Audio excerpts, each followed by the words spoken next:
이재명 대표가 먼저 제안했다면 빨리 뭐 9월 2일 할지 날짜가 정해져야 될 텐데 이건 왜 그럴까요, 교수님? 사실은 한동훈 이재명 그 대표 회담이 지금 대표 회담을 할 수 있는 상황은 좀 아니거든요. 그거 왜냐하면 가장 양쪽에서 들고 나온 가장 중요한 의제 두 개가 서로 양당에서 서로 정리가 안 됐어요. 그러니까 국힘 같은 경우에는 최상병 특검에 대한 입장이 지금 정리가 안 됐잖아요. 예. 의원들 상당수는 그 제3자 특검으로 가야 된다. 그다음에 제3자 특검으로 가되 그거를 제시하면서 뭘 정쟁 중단 선언, 예컨대 그 밖에 다른 특검이니 아니면 그 밖에 무슨 탄핵이니 이런 거 안 하기로 하지 말자. 이것만 끌어내도 굉장히 큰 성과를 거두는 거다. 예. 카드가 필요하니까 이 카드는 좀 지워줘야 된다라는 입장이 있는 거고 또 한편에서는 이거 우리가 쟤네들한테 말리는 길이다 또 이렇게 얘기하는 사람들이 있는 거거든요. 그 입장이 정리가 안 됐어 지금. 그러니까 한동훈 대표도 지금 거기에 대해서 뭐라고 얘기를 하냐면은 일단 내 입장은 변한 게 없다. 그다음 당내 논의를 거쳐봐야 된다라고 얘기를 하고 있거든요. 네. 그러니까 그게 하나의 시금석이 좀 되고 있는 겁니다. 만약에 당내 논의를 통해서 당을 갖다 설득해내느냐 마느냐 그게 이제 시금석이 되는 거고 네. 쉽지는 않을 거라는 겁니다. 어쨌든 정리가 안 됐어요. 그러니까 만나도 사실은 그 저쪽에 제시할 카드가 아직은 없는 거죠. 아. 반면에 이재명 같은 경우는 뭐가 있습니까? 금투시에 대해서. 자기는 유예하거나 완화하거나 이런 안을 갖고 있는데 당에서는 안 된다고 얘기를 하는 거거든요. 아하. 그 얘기가 정리된 다음에 나와야 되는데 그게 또 정리가 안 됐습니다. 예. 그러니까 나와가지고 저쪽에 또 내밀 카드가 없는 거죠. 라고 하니까 사실은 만날 준비가 안 돼 있는 측면에 있는 데다가 이번에 또 달랑 뭐가 걸린 겁니까? 코로나가 딱 걸린 거죠. 코로나가 걸렸고 이게 이게 진짠가라는 생각도 언뜻 들긴 하는데 내가 설마 거짓말하지는 않겠죠. 왜냐하면은 네. 이재명 대표가 빼는 것 같거든요. 예. 왜냐? 아니 그렇게 자신 있으면은 사실은 그렇잖아요. 자기가 그렇게 자신 있고 저쪽 최상병 들이대면 저쪽 꼼짝 못할 거라고 한다면은 라이브로 생중계하면 더 좋잖아. 그다음에 거기서 한 병에 딱 보내버리면 뭡니까? 그냥 끝나는 거거든. 예. 자기 대선 과정 그냥 가는 거고 저쪽에 유력한 카드는 날려버리는 거예요. 그런데 이상하게도 공개하겠다라고 얘기를 했을 때 공개하자. 공개하자고 했을 때 민주당 반대하고 나오는 거예요. 예. 왜냐하면 이재명이 토론을 못하는 사람이 아니에요. 그러니까 공개 못할 이유가 없는데. 그렇죠. 그 다음에 빠져나가도 잘해요. 곤란할 때 아주 그냥 궤변으로 잘 빠져나가거든요. 예. 이런 사람입니다. 그런데 아마도 이제 이재명이 이제 부담스러운 건 뭐냐면 지난번에 토론에서 했다가 요번에 걸린 게 그거는 토론에서 얘기했다가 위증 사건 전에 예. 거짓말을 해야 되는 이런 것들이 좀 많은 거죠. 대법원 선고 났던 그 부분 말씀하시는 거죠? 근데 거기다가 또 상대가 누구냐면 한동훈이거든. 한동훈은 자기에 대해서 꽉 모든 사건 자기에 관련된 모든 사건에 대해서 쫙 꿰고 있는 사람이란 말이에요. 예. 뭐가 어떻게 나올지 모르는 이런 부담감이 있었던 것 같아요.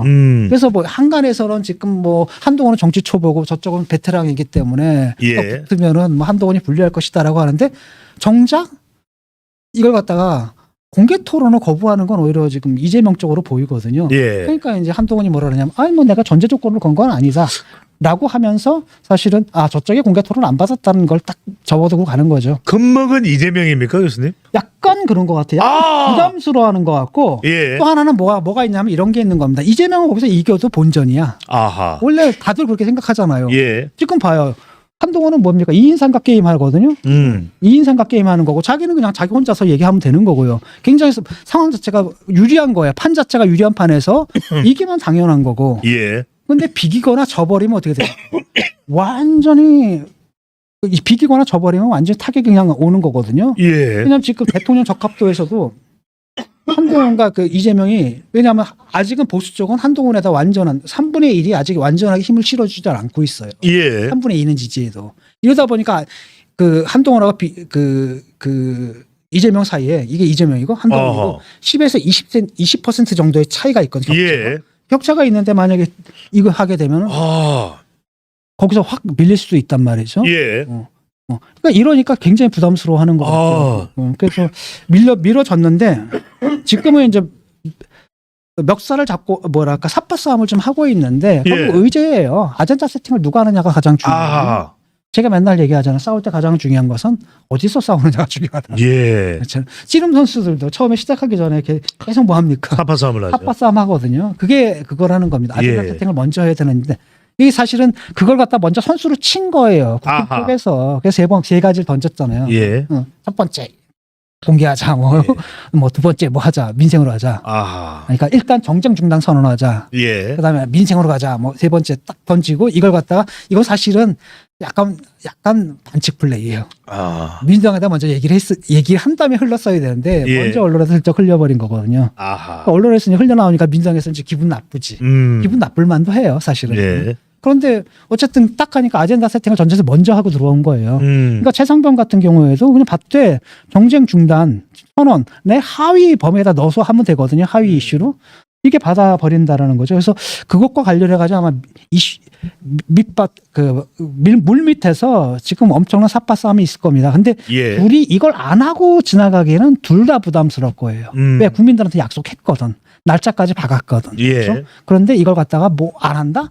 라고 한다면은 원래 너희들이 만남의 취지가 뭐였느냐. 맨날 이렇게 싸우지 말고 좀 뭔가 좀 일이 돌아가게 하자라는 게 취지였는데 결국 그 취지 자체를 갖다 스스로 부정하는 게 되어버리기 때문에 예. 양쪽에 다 타격이 가겠죠. 그래서 내가 볼 때는 결국은 어떤 식으로든 만나지는 않을까 예. 싶어요. 그런데도 불구하고 좀 궁금한 건 이겁니다.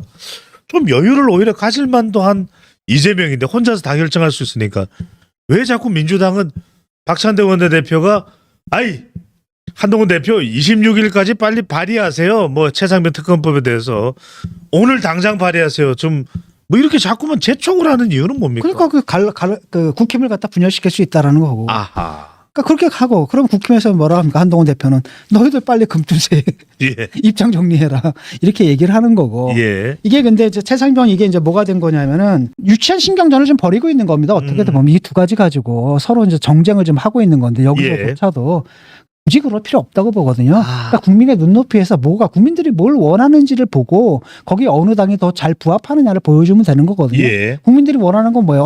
어쨌든 간에 최상병은 특검으로 마무리 지어라.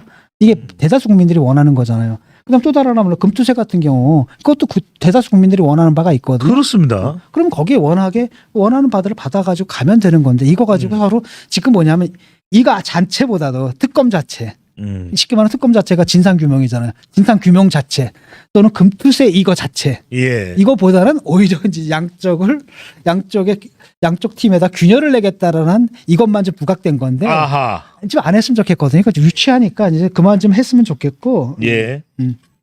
자, 그런데 교수님 또 하나 깜짝 놀란 것은 전당대 다 끝났습니다. 네.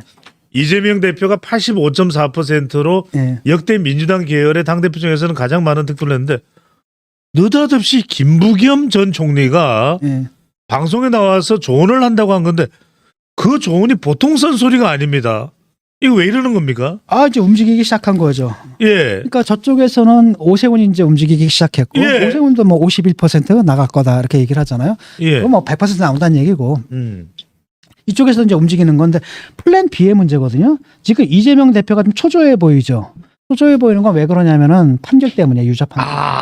10월하고 11월에 나오거든요. 지금 코로나 때문에 또 얼마 또 재판 미루고 또 뭐 그래봤자. 코로나로 또 미뤄졌네요. 네. 그래봤자 이거 10월 11월 안 늦어도 11월 안 나와요. 두 개 판결에. 예. 그런데 대다수의 그 법조인들이 하기 이건 뭐 유죄 빼도 박도 못한다. 유죄가 나왔을 경우는 사실은 대선 카드 대선에 나오기 힘든 그런 형을 받을 거다라고 예. 생각을 하고 있거든요. 아하. 이게 딱 나오게 되면은 제가 볼 때는 김부겸이니 김동연이니 김경순이 경쟁력 없어요.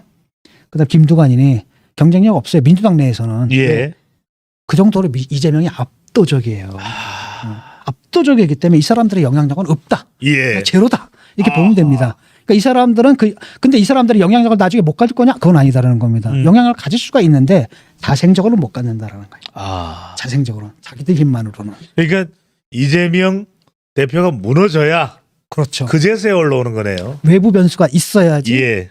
플랜 B 얘기가 나올 때 이 사람들이 아하. 그래서 네. 김두관도 요번에 처음에는 개딸들이 막 좋으니까 사과했다가 중반쯤 가니까 사과 안 하잖아요. 그냥 딱 치고 이재명 일당 체제 막 비판하고 막 나가는 게 플랜 B로서 이제 확실하게 자기 자신을 갖다가 자리매김한 거고 예. 12.2%면은 나쁘지 않은 지지율이거든요. 네. 두 자리입니다. 그렇잖아요. 그 뭡니까 대의원들을 비중을 축소했는데도 이 정도 나왔다. 예. 이 정도면 괜찮은 거예요. 내가 그래서 두 자릿수만 돼도 예. 이건 정책 자산이 될 수 있다라고 해서 정책 자산이 되는 겁니다. 그런데 아직 이거 가지고는 턱없이 부족하죠. 예. 근데 문제는 뭐냐면 이제 12월 핵심은 난 뭐냐? 김부겸, 김동연, 김경수, 김두관 이런 사람들이 아니라 예. 핵심은 호남이라고 봐요. 호남입니다. 호남이야, 호남. 호남 민심이 흔들렸거든요. 이미 예. 지난번에. 이재명 딱 보니까 뭐 너무나 막가잖아요. 그래서 결국은 뭡니까? 호남에서 그 정당 지지율이 조국 혁신당이 더 높이 나온 거예요. 예. 그렇죠. 그건 바로 뭡니까? 민주당에 대한 불만. 어. 그렇다고 우리가 민주당이 불만을 가졌다고 어떻게 국힘을 찍어? 그러니까 그게 어디로 간 거예요? 조국 혁신당으로 가고 이재명 지대는 불만이 분명히 있는 겁니다. 예. 어쩔 수 없이 널 찍지 마. 예. 그래도 우리가 기회가 된다면 너도 마음에 드는 건 아니다라는 표현을 확실하게 하고 싶어. 하하. 그래서 이걸 해줬던 거거든요. 그러니까 이번에도 호남이 이제 투표율이 낮았잖아요. 예. 그렇죠? 거기가 원래 민주당 근거지인데 본산인데 예. 거기서 왜 이렇게 투표율이 낮았고 거기서 이재명 지지율이 뭐 아주 미세한 양이지만 적게 나왔단 상대적으로 말이에요. 득표율도 다른 지역보다는 낮았습니다. 그렇죠. 그런데 여기서 1심 딱 이게 재판 딱 결과가 나와버려요. 10월 달에 영광 군수, 곡성 군수 보궐선거도 있습니다. 그렇죠. 지금 호남이 또 하나는 뭐냐면은 옛날에는 그 민주당 호남의 정당이었잖아요. 예. 그런데 어느 순간에 민주당이 뭐가 되냐 수도권 정당이 되어 있는 거예요. 아. 왜? 호남의 의석이 얼마 안 돼. 예. 인구가 얼마 안 되니까. 아. 그다음에 또 하나는 뭐냐면 옛날에는 수도권에 들어와 있는 호남 사람들이었거든요. 예. 근데 수도권 되게 이제 강북에 많이 살죠. 예. 그런데 문제는 뭐냐면 이 사람들이 오랜 시간을 거치면서 다 뭐가 됐냐면 어느 정도 서울화된 거야. 아. 서울화가 된 겁니다. 나는 서울 남자인데 그렇죠. 서울 여자인데 이렇게 된 거네요. 그렇죠. 자기 아버지까지는 호남 사람의 정체성이 있을 거예요. 근데 그 예. 아들 때는 뭐예요? 있겠어 그게?